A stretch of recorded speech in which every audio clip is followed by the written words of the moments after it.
Social media trends rarely emerge from the collective curiosity or creativity of users. Instead, they're carefully engineered outcomes of platform design.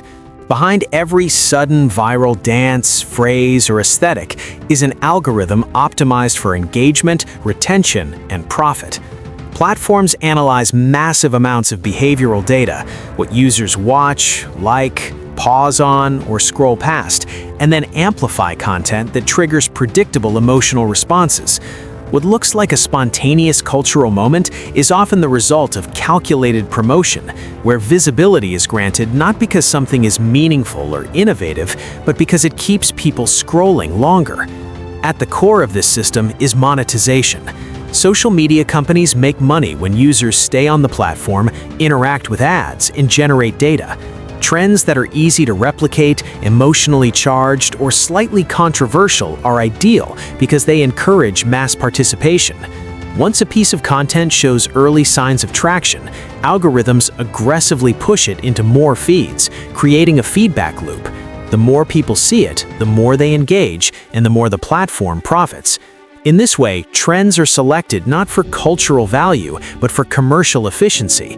This process also gives platforms immense power over public attention. By choosing what to amplify, they indirectly shape conversations, aesthetics, and even beliefs. Users often assume they are discovering something new, but in reality, they are encountering what the platform wants them to see at that moment. Countless creative ideas never surface simply because they don't align with algorithmic priorities.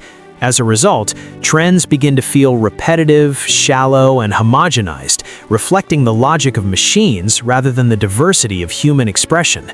Influencers and brands play a crucial role in this manufactured ecosystem. Once platforms identify a potential trend, they often seed it through high-reach accounts, paid partnerships, or subtle boosts. Influencers then present these trends as authentic discoveries, masking the commercial intent behind them. Audiences, trusting these familiar faces, adopt the trend without realizing they're participating in a marketing pipeline. What feels like grassroots culture is frequently top-down distribution, disguised as organic excitement. Over time, this constant exposure reshapes how people think and behave online. Users begin to chase trends instead of exploring original ideas, fearing invisibility if they don't conform. Creativity becomes reactive rather than expressive, molded by what is already performing well. This leads to a culture where value is measured by virality rather than depth, and where attention is fragmented into short-lived waves that quickly replace one another. Trends don't just influence what people post, they influence how people perceive relevance and success. Ultimately, social media trends reveal more about platform incentives than about society itself. When you open an app, you are not stepping into a neutral space of shared discovery.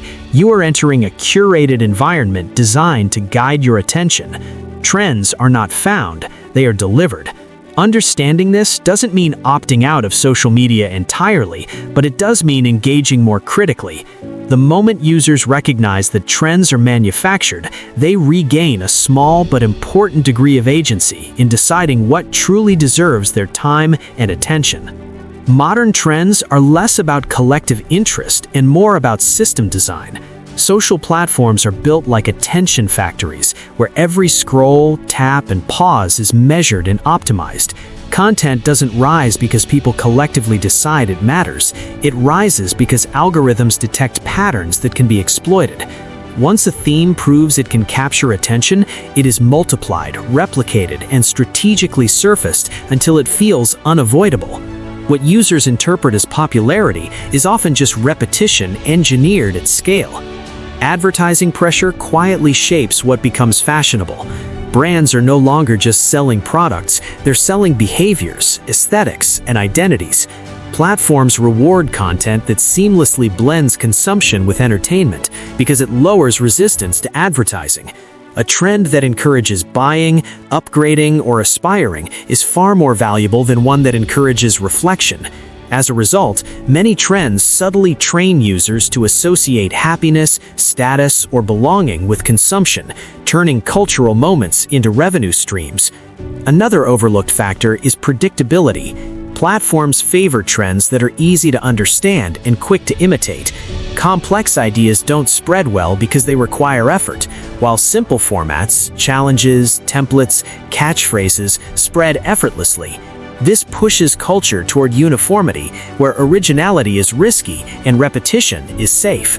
Over time, users internalize this logic and begin creating content not from curiosity, but from what they believe the algorithm will reward. Visibility on social media is artificial scarcity.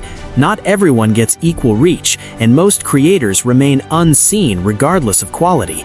Platforms distribute attention unevenly to maintain competition and dependence.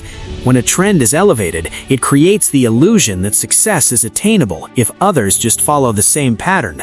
This keeps users producing free content for the platform, chasing relevance that is intentionally limited and selectively granted.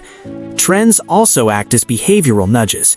They influence how people speak, what they joke about, what they value, and even what they feel insecure about. Because these signals are repeated across millions of feeds, they begin to feel like social consensus. People conform not because they agree, but because deviation feels isolating. In this way, trends don't just reflect culture, they quietly discipline it, setting invisible boundaries around what feels acceptable or normal. Ultimately, social media trends are less about expression and more about control of attention. Platforms curate reality by deciding which ideas get oxygen and which fade unnoticed. Users may feel plugged into the cultural pulse, but that pulse is often synthetic. Recognizing this doesn't mean rejecting trends entirely, but it does mean engaging more critically. When people understand that trends are manufactured, they gain the ability to engage selectively, rather than being passively shaped by whatever the algorithm decides to promote next. Social platforms don't wait for culture to happen, they simulate it. By testing thousands of content variations in real time, algorithms learn which visuals, tones, and ideas hold attention the longest. Once a pattern is identified, similar content is rapidly promoted, creating the impression that a movement is forming. In reality, users are often reacting to an engineered surge rather than participating in a genuine collective moment. Culture becomes something that is rolled out, not something that naturally evolves. Trends also thrive on social pressure. When something appears repeatedly across feeds, it triggers a fear of being out of touch. Platforms exploit this by concentrating visibility around a narrow set of ideas, making them feel culturally mandatory. Users adopt trends not because they enjoy them, but because non-participation feels like exclusion. This subtle pressure turns trends into social obligations, where conformity is rewarded with visibility and silence is punished with irrelevance.